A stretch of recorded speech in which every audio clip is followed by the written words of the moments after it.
University. He writes for the Washington Post and the Wall Street Journal and is the author of 2 New York Times best-selling books, Unaccountable and The Price We Pay.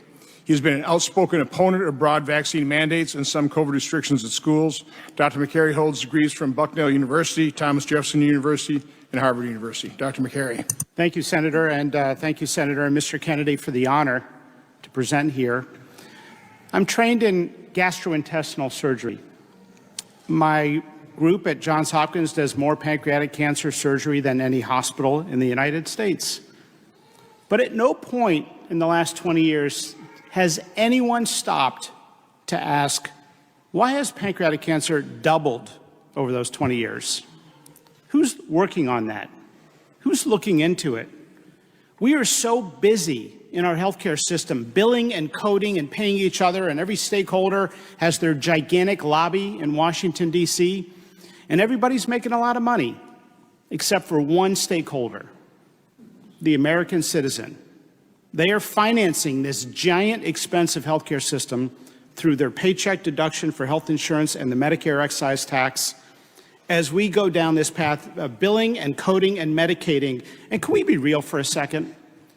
We have poisoned our food supply, engineered highly addictive chemicals that we put into our food. We spray it with pesticides that kill pests. What do you think they do to our gut lining and our microbiome? And then they come in sick. The GI tract is reacting. It's not an acute inflammatory storm. It's a low-grade chronic inflammation. And it makes people feel sick. And that inflammation permeates and drives so many of our chronic diseases that we didn't see half a century ago. Who's working on it? Who's looking into this? Who's talking about it? Our healthcare system is playing whack-a-mole on the back end, and we are not talking about the root causes of our chronic disease epidemic. We can't see the forest from the trees sometimes. We're so busy in these short visits, billing and coding. We've done a terrible thing to doctors. We've told them, put your head down, focus on billing and coding. We're going to measure you by your throughput, and good job, you did a nice job. We have all these numbers to show for it. Well, the country is getting sicker. We cannot keep going down this path. We have the most over-medicated, sickest population in the world, and no one is talking about the root causes. The Pima Indians are the perfect example. Here's a group where the obesity, diabetes rate was less than 1%. The land in New Mexico and Arizona had its river supply diverted by ranchers and settlers, and the land and the soil was destroyed. The government, recognizing this tremendous injustice, started to send free government food, but it wasn't organic kale and fruits and vegetables. It was processed and junk food. Instantly, the Pima Indians developed an obesity, diabetes rate of 90%. And what did the United States government do? What did our healthcare system do? The NIH dispatches its researchers to draw the blood of the Pima Indians to look for a gene that predisposes them to obesity and diabetes. What are our leaders doing? The H in NIH is supposed to stand for health. Where are they spending their money? On food as medicine and looking at the estrogen binding properties of pesticides that are driving our fertility rates down? They're funding research in Wuhan, China, and they're funding research on a new food compass to replace the misinformation they put out with the food pyramid, telling us Lucky Charms is healthier than steak. Somebody has got to speak up. Maybe we need to talk about school lunch programs, not just putting every kid on obesity drugs like Ozempic. Maybe we need to talk about treating diabetes with cooking classes, not just throwing insulin at everybody.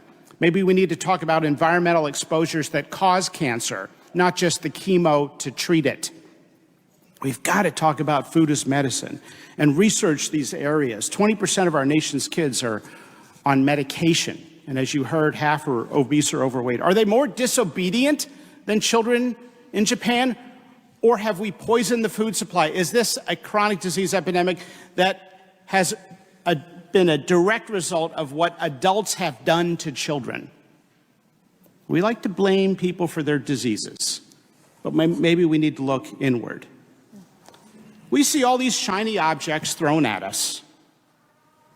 Politicians talk about, oh, we've got a new healthcare proposal. Medicare can now negotiate the prices of 10 generic drugs.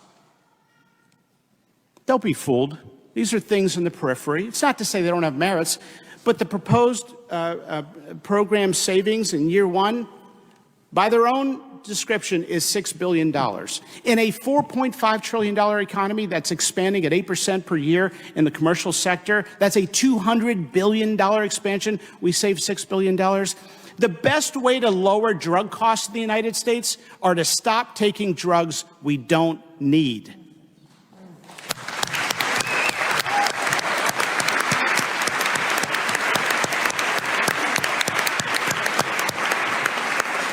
So, Dr. Makary, I've got a couple questions. First of all, how many years have you been practicing medicine? 22 years. So we've noticed a shift from decades ago when 80% of doctors were independent to now 80% are working for some hospital association.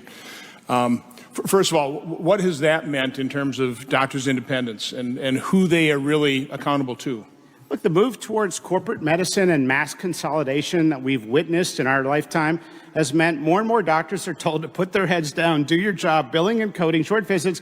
We've not given doctors the time, research, or resources to deal with these chronic diseases. I used to comment frequently during the COVID pandemic that doctors should be at the tip of the treatment pyramid.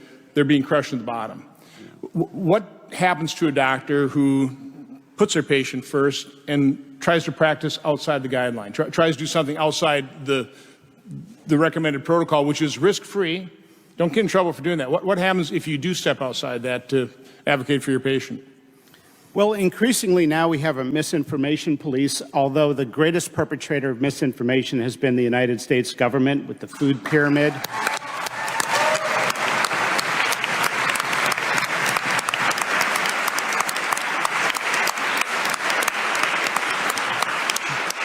Demonizing saturated fat, telling us that arsenic levels are acceptable at a certain rate when they don't know, putting their head in the sand as we're watching these chronic disease epidemics, spending money on research on mating habits of Japanese quail on cocaine. I mean, these are real government grants. Where's the grant on pesticides and school lunch programs?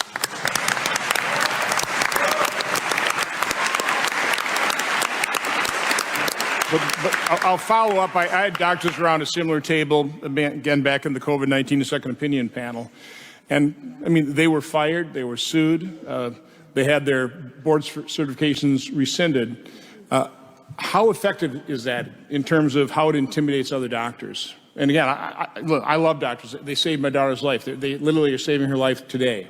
So I have nothing but reverence for doctors. But I also understand the pressures of working for an organization that you follow this protocol, don't step outside the system. I mean, how effective is that intimidation? Well, of seeing a few of your colleagues no longer be able to practice medicine, all that training, all your dedication to your patients gone. The purpose of science is to challenge deeply held assumptions. That's how we advance the field and discover things. We're not discovering things right now. And by the way, the NIH, we just did an analysis. 1 in 6 grants goes to health, equity, and disparities research. Well, just describing these differences is not interesting. We've known about them. Reducing the disparities is interesting, and that's what we have to do by talking about our poison food supply. Well, again, thank you for speaking out and telling people the truth.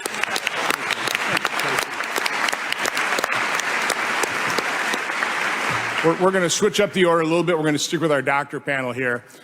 Next, we're going to have really the person who is the catalyst for this event with her book, Good Energy, her interview with Tucker that I saw that inspired me. I'm going to change my habits.